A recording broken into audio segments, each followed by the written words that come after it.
என் நினைவுகள் உங்கள் நினைவுகள் அல்ல, உங்கள் வழிகள் என் வழிகளும் அல்லவென்று கர்த்தர் சொல்லுகிறார். இவ்வார்த்தையை மையமாக கொண்டு சிந்தை சிறந்ததை தரும் என்ற தலைப்பில் தான் தேவனுடைய வார்த்தைகளை நாம் தியானிக்க போகிறோம். ஒரு நிமிடம் கண்களை மூடி ஜெபிப்போம். ஆண்டவரே, நாங்கள் தியானிக்க போகிறதான நம்முடைய வார்த்தையில் இருந்து எங்களோடு கூட பேசும் ஆண்டவரே, எங்கள் சிந்தைகளை ஒருநிலை பண்ணுங்கப்பா. தகப்பட்டாமே இந்த வார்த்தைகளை எங்களுக்கு ஆசீர்வதித்து தாரும்.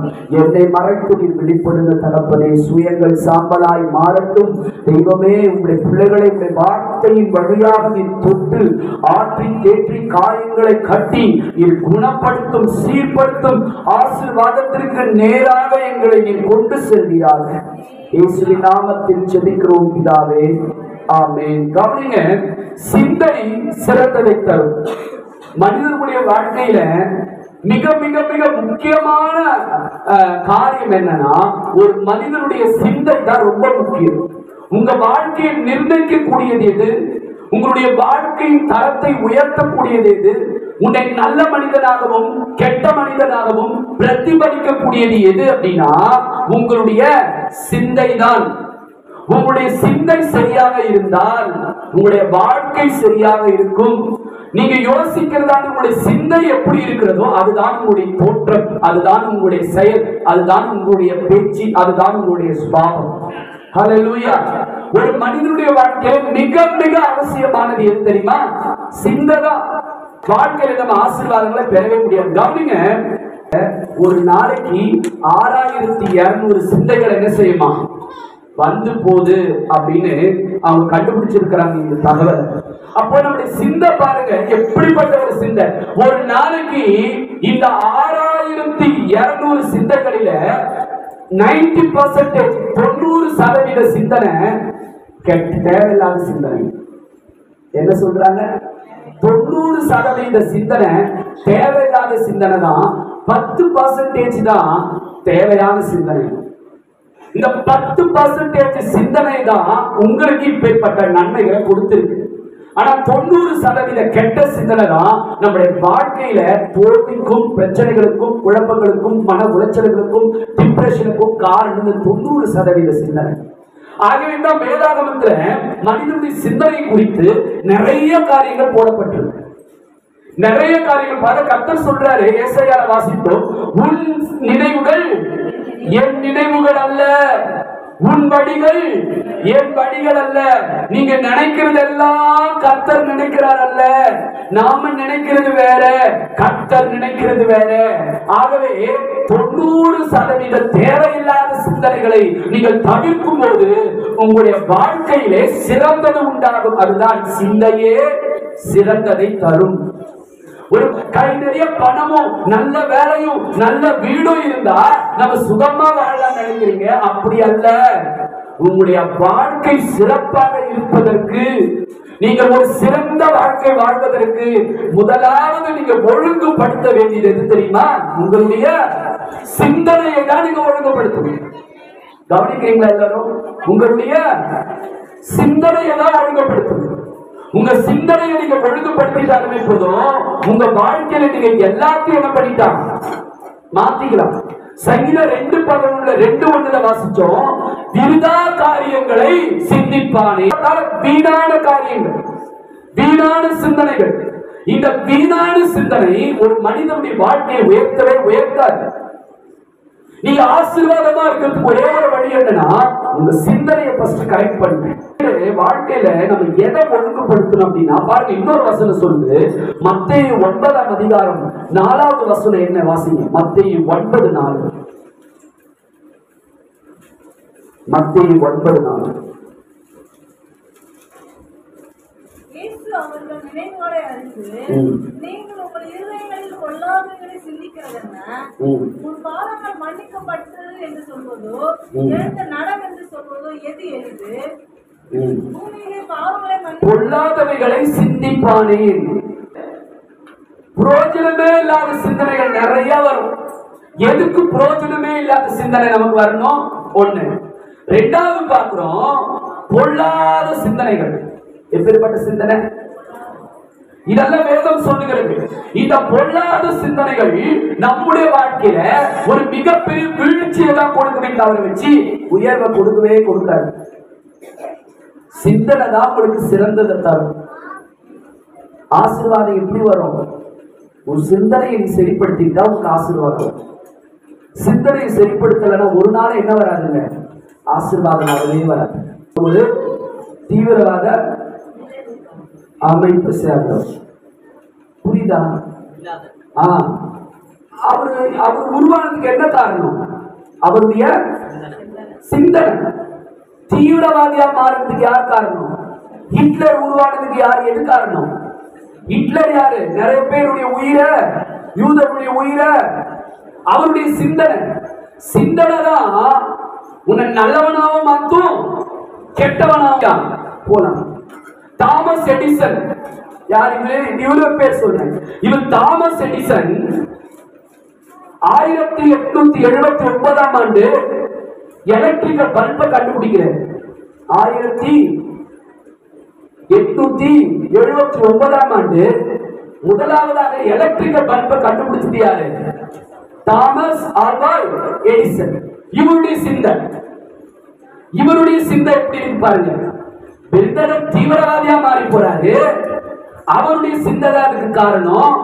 இந்த தாமஸ் ஆல்வா எடிசன் அவரு பல்பு கண்டுபிடிக்கிறாரு. இது அவருடைய சிந்தனை. எப்படி இருக்கு பாருங்க. அப்போ ஒரு மனிதனுடைய வாழ்க்கையினுடைய ஆற்றலையும் அவருடைய தரத்தையும் உயர்த்துவது என்னன்னா அவர்களுடைய சிந்தனை தான். வீணா சிந்திக்கிறவர்கள், பொல்லாத காரியங்களை சிந்திக்கிறவர்கள் தீவிரவாதியா தான் போவாங்க.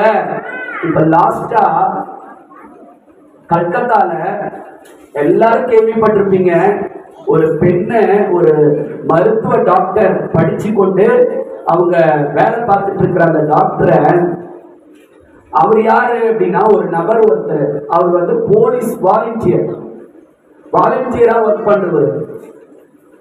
அந்த பொண்ணு அந்த டாக்டர் செமினார் ஹால்ல படுத்திருக்கான், டியூட்டி பார்த்துட்டு வந்து என்ன நடந்ததுன்னு தெரியல. அந்த பொண்ணை போய் சந்திச்சு பேசி என்ன பண்ணாரும் தெரியல. அந்த பொண்ணை கொலை பண்ணி, அந்த பொண்ணை பல வகையில அபியூஸ் பண்ணி, அந்த பொண்ணை சாகடிச்சு அந்த பொண்ணுடைய வாழ்க்கையை எல்லாம் சீரழித்து எல்லாத்தையும் முடிச்சுட்டு அந்த பெண்ணை கொலை செஞ்சு செத்து போய் போட்டார். இவர் இப்படி பண்ணதுக்கு என்ன, அவர் எப்படி கண்டுபிடிக்கிறாருன்னா அவர் போட்டிருந்த ப்ளூடூத், அந்த ப்ளூடூத்தை வச்சு அந்த ஆளை பிடிச்சிட்டாங்க. பிடிச்சி எடுத்துட்டு அவங்க செல்லை சர்ச் பண்ணி பார்த்தா அவன் அந்த பகல் ஃபுல்லா பார்த்ததெல்லாம் கேட்டதான் மொபைல். அந்த வீடியோல என்னென்னலாம் பார்த்தானோ அது எல்லாத்தையும் போய் அந்த கல்கத்தால அந்த லேடி டாக்டர் அந்த மாதிரி சித்திரவாதம் பண்ணி அவன் சாகடிச்சிருக்கான். ஒரு மனிதனுடைய சிந்தை தானே அப்படிப்பட்ட காரியங்களுக்கு நேராக என்ன செய்ய கொண்டு போகுது. ஏன் சிந்தனை வருது? நீ அதை பார்க்கிற, நீ பார்க்கக்கூடிய விஷயங்கள் உன்னை சிந்திக்க வைக்கிறது. நீ கேட்கக்கூடிய விஷயங்கள் உன்னை சிந்திக்க வைக்கிறது. நீ கேட்கிறதும் பார்க்கிறதும் சரியா இருந்துச்சுன்னா உன்னுடைய சிந்தை சரியா இருக்கும். புரியுதுங்களா? நீங்க பார்க்கிறதும் கேட்கிறதும் சரியில்லை அப்படின்னா உன் சிந்தனை சரியிருக்காது. ஃபுல்லா பேர்பட்ட தவறான காரியங்களை பார்த்ததுனாலதான் இன்னைக்கு ஒரு பெண்ணுடைய வாழ்க்கை நல்லவனாகவும் கெட்டவனாகவும் மாறுவதற்கு என்ன காரணம்? அவங்களுடைய சிந்தனை. அந்த சிந்தனை உருவாகிறதுக்கு என்ன காரணம்? அவங்க பார்க்கிறது, கேட்கிறது. அவங்க பார்க்கிற விஷயமும் கேட்கிற விஷயமும் சரியா இருந்துச்சு அப்படின்னா அவங்களுடைய சிந்தனை சரியாக இருக்கும். இன்னைக்கு உன்னுடைய சிந்தனை எப்படி இருக்கிறது? உன் வாழ்க்கை ஏன் மாறாம இருக்கு? உங்க வாழ்க்கை எதனால மாறாம இருக்கு? உங்க வாழ்க்கையில பல ஆசீர்வாதங்கள் இல்லாம போறதுக்கு என்ன காரணம் சொல்லுங்க. மரத்தில் முதலாவதாக கடந்து போனதை நினைத்து நீ ஒரு நாள் இடிந்து போக கூடாது, அதை மறந்து விட வேண்டும். என்ன செய்யணும்? உங்க வாழ்க்கையில கடந்து வந்த பாதைகளை என்ன பண்ண, எல்லாருமே என்ன பண்ணணும் சொல்லுங்க, மறந்துடணும். கடந்து வந்த பாதைகளை மறந்து விட வேண்டும். இரண்டாவது, மற்றவரோட ஒப்பிட்டு துவண்டு போக கூடாது. மற்றவங்களோட ஒப்பிட்டு பார்க்க கூடாது. இந்த சிந்தனை வரக்கூடாது. யாரோடு? மற்றவரோடு உங்களை ஒப்பிட்டு கம்பேர் பண்ணி பார்க்கவே கூடாது. அவங்களாம் அழகா இருக்கிறாங்க, நான் பாரு எவ்வளவு கருப்பா இருக்கிறேன், அவங்கெல்லாம் எவ்வளவு வெள்ளையா இருக்காங்க, நான் பாரு கருப்பா இருக்கிறேன், அவங்க பாரு அழகான ட்ரெஸ் பண்றாங்க, நான் அழகில்லாத ட்ரெஸ்ஸா இருக்குது எனக்கு, அவங்கெல்லாம் எவ்வளோ பைக்ல போறாங்க, கார்ல போறாங்க, நான் எதுவுமே இல்லாத இருக்கிறேன்னு சொல்லி மற்றவர்களோடு என்ன பண்ணக்கூடாது, நீங்க கம்பேர் பண்ணி பார்க்க கூடாது. உங்களுடைய வாழ்க்கை, நீங்க எப்பேற்பட்ட வாழ்க்கை வாழ வேண்டும் என்று கர்த்தர் தீர்மானித்திருக்கிறாரோ, அவருடைய சித்தம் எதுவோ அந்த வாழ்க்கை உங்களுக்கு என்ன பண்ணிருக்கு, கிடைச்சிருக்கு. ஆசீர்வாதத்துக்குள்ள போலாம். அமைதியா இருக்கிறவங்க தாங்க. இந்த அமைதி என்கிற சிந்தனை உங்களுக்குள்ள இருந்தாலுமே போதும், உங்களை தேடி நிறைய சிறப்பு. அமைதியா மட்டும் நீங்க இருந்து பழகுங்க, உங்க வாழ்க்கையில நிறைய ஆசீர்வாதம் உண்டாகும். எப்படி இருக்கணுமா, அமைதியா இருக்கணும். பதறுகிற காரியம் சிதறும் இருக்கு, பதறவே பதறாதீங்க, அமைதியா இருங்க. வாழ்க்கையில என்ன பிரச்சனை வந்தாலும் அமைதியா இருங்க. நமக்கு பேச தெரியும்ன்றதுனால என்ன பண்ணிட கூடாது, பேசிடக்கூடாது. எனக்கு கத்தம் தெரியும்ன்றதுனால கத்திடக்கூடாது. யார் தெரியுமா புத்திசாலி? பேசுறவன் புத்திசாலி இல்ல, அமைதியா இருக்கிறான் பாருங்க, அவன் தான் புத்திசாலி. புத்தி வேலை செய்ய ஆரம்பிக்கும். அமைதி தான் ரொம்ப முக்கியம். வாழ்க்கையில மிகப்பெரிய முக்கியமானது என்ன? அமைதி. ரோமர் 8ஆம் அதிகாரம் 6-7 எடுத்து வாசிங்க. ரோமர் 8ஆம் அதிகாரம் 6-7. மாமிச சிந்தை மரணம், ஆவியின் சிந்தையோ ஜீவனும் சமாதானமுமாம். எப்படி என்றால் பாருங்க, மாமிச சிந்தை தேவனுக்கு விரோதமான பகை.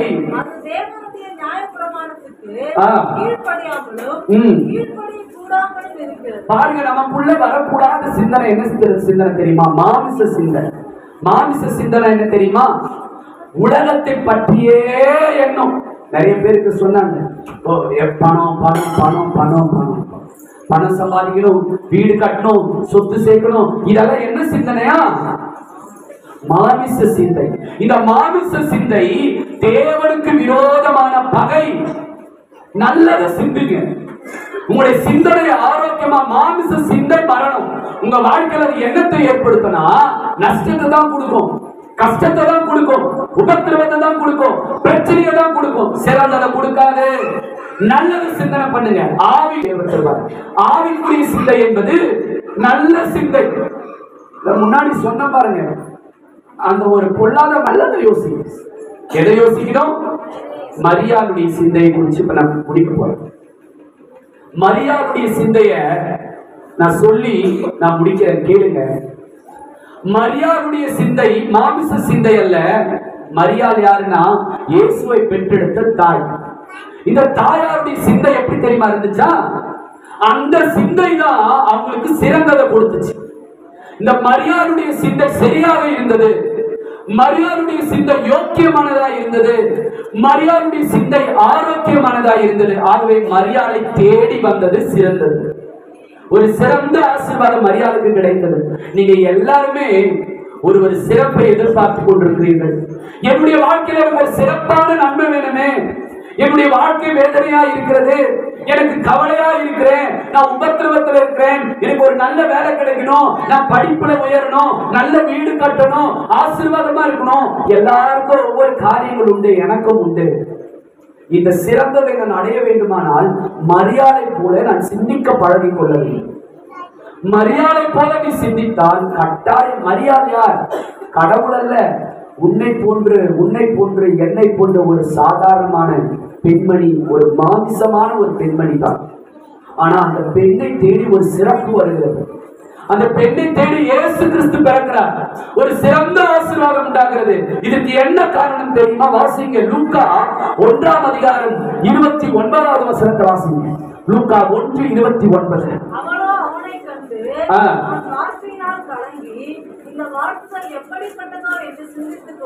சிந்தித்துக் கொண்டு கர்த்தருடைய வார்த்தையை சிந்தித்துக் கொண்டிருந்தால் மரியாள் செய்த காரியம் என்ன? ஆண்டவருடைய வசனத்தை, ஆண்டவருடைய வார்த்தையை, ஆண்டவர் சொன்ன காரியத்தை என்ன செய்தார்கள்? சிந்தித்துக் கொண்டிருந்தார்கள். நம்ம சொன்ன முன்னாடி சாட்சி சொல்லும் போது சொன்னாங்க, ஐயா இதெல்லாம் சொன்னாருன்னா அதை என்ன பண்ண மாட்டோம், நாங்க அதை நான் மறுப்பு தெரிவிக்க மாட்டேன், அதை நான் அப்படியே செஞ்சிருவேன் அப்படின்றத நம்ம கேட்டோம். நம்ம அதை காட்டிலும் கர்த்தருடைய வார்த்தை மரியாளுடைய இருதயத்தின் ஆழத்துக்குள்ளே சென்று அந்த கர்த்தருடைய வார்த்தையை மரியாதை என்ன செஞ்சான்? உங்க வாழ்க்கை மாறத்துக்கு ஒரே ஒரு வழி என்ன தெரியுமா? தேவையில்லாததை பார்க்காம, அசுத்தமானதை பார்க்காம ஆண்டவருடைய வார்த்தையை சிந்திங்க. இந்த வாரம் என்ன செய்தி கொடுத்தாங்க சர்ச்சில்? இந்த வாரம் என்ன பிரசங்கம் கொடுத்தாங்க? கேளுங்க. இந்த பிரசங்கத்தை என்ன பண்ணுங்க? போயிட்டு சிந்தனை பண்ணுங்க. ஒரு மனிதனுடைய ஆசீர்வாதத்திற்கு வழி எது? அவனுடைய சிந்தனை. நான் 2 பேரை காட்டினேன். பிரிட்டன் தீவிரவாதியா மாறி போறாரு, அதுக்கு அவருடைய சிந்தனை. தாமஸ் ஆல்வா எடிசன் பல்பு கண்டுபிடிக்கிறாரு, அது அவருடைய சிந்தனை. இதுக்கு காரணம் என்ன? யாரா சொல்லியா கொடுக்குறாங்க? அவர்களுடைய சிந்தனை காண்பிக்கிறது. ஏன்னா யோசிக்கிற சிந்தனை. மரியாள் அந்த சங்கதிகளை எல்லாம், உன் வீட்டுக்காரி இருக்கிறா, என்ன பண்ணணும் ஜோம் பண்ணி ஆண்டவருக்கு சங்கதியை கேளு. ஆண்டவர் மாற்றுவார், வழி கொடுப்பார் உங்களுக்கு. நீங்க கோபத்தை சிந்திக்கிறீங்க, எரிச்சலை சிந்திக்கிறீங்க, இச்சையான காரியங்களை சிந்திக்கிறீங்க, மாம்சமான காரியங்களை சிந்திக்கிறீங்க. உலக பிரகாரம் கர்த்தருடைய வசனத்தை வச்சு ஆலோசனை கொடுக்கிறாரு. அந்த ஆலோசனை இதயத்துல வைக்கணும். மரியாளுக்கு கிடைச்ச ஆலோசனைய அவங்க இதயத்துல வச்சு சிந்தனை பண்றாங்க. இந்த வசனத்தை நீ சிந்திச்சாலுமே உங்களுக்கு சிறந்தது வரும்ன்றதுதான் வார்த்தை. ஹல்லேலூயா. கர்த்தருடைய வசனத்திலே ஜீவன் உண்டு, கர்த்தருடைய வசனத்திலே ஆசீர்வாதம் உண்டு. கர்த்தருடைய வசனத்தை உணர்ந்து போன எலும்புகளை உயிரடை செய்யக்கூடியது. நீ எந்த இடத்துல பலவீனப்பட்டிருக்கியோ அந்த வசனத்தை யோசி. உனக்கு ஒரு நோய், உடம்பு சரியில்லையா, அதுக்கான வாக்குத்தத்த வசனம் உண்டு. அந்த வசனத்தை சிந்தனை பண்ணி ஜெபம். உனக்கு குழந்தை இல்லையா, அதற்கான வாக்குத்தத்த வசனம் உண்டு. அந்த வசனத்தை சிந்தனை பண்ணி ஜெபம் பண்ணு. உனக்கு நல்ல வேலை இல்லையா, உனக்கு கவர்மெண்ட் வேலை வேணுமா, அந்த வார்த்தை இருக்கு பைபிள்ல. அந்த வசனத்தை எடுத்து யோசிச்சு சிந்தனை பண்ணி ஜெபம் பண்ணு. அந்த ஜீவன் இறங்கும் உனக்குள்ள. பண்ணி நீ ஜெபம் பண்ணி பாரு, அதுக்குள்ள ஜீவன் வளர ஆரம்பிக்கும், அந்த ஆசீர்வாதம் வளர ஆரம்பிக்கும். எப்படி குழந்தை உண்டாச்சு மரியாள் வயிற்றுல? அந்த வசனத்தில் அவங்க யோசித்த சிந்தனை, ஜீவன் உண்டாச்சு, கர்ப்பம் உண்டாச்சு, இயேசு உண்டானார், அந்த வார்த்தையில உண்டானார். பரிசுத்த ஆவி சொல்லப்பட்ட அந்த வார்த்தையை அவர்கள் சிந்தித்து அந்த பரிசுத்த ஆவியிலே நிரப்பப்பட்டு குழந்தையை பெற்றெடுத்தார். அந்த சந்ததிகளை உன்னுடைய பிரச்சனைக்கு ஏற்ற வாக்குத்தத்தங்கள் உண்டு, வார்த்தைகள் உண்டு. அதை உள்ள எடுத்துக்கோ, அசப்போடு யோசனை பண்ணு, ஜெபம் பண்ணு. அந்த ஆசீர்வாதம் கட்டாயம் தேடி வரும்.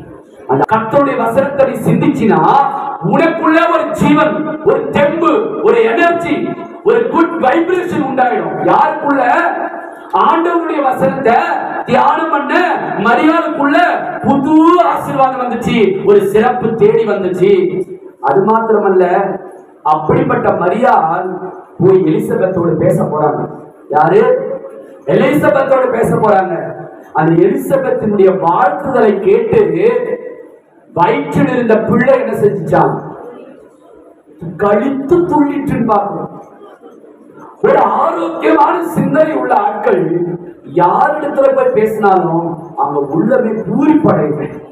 உள்ள என்ன செய்யும்? சிந்தனை சரியா இருந்துச்சுன்னா நீ இன்னொருத்தர்கிட்ட பேசினாலும் அவங்க பூஸ்டப் ஆயிடுவாங்க, எனர்ஜியா ஆயிடுவாங்க. உங்களுடைய வைப்ரேஷன் அவங்களுக்குள்ள உருவாயிடும். புரிய நான் சொல்றது.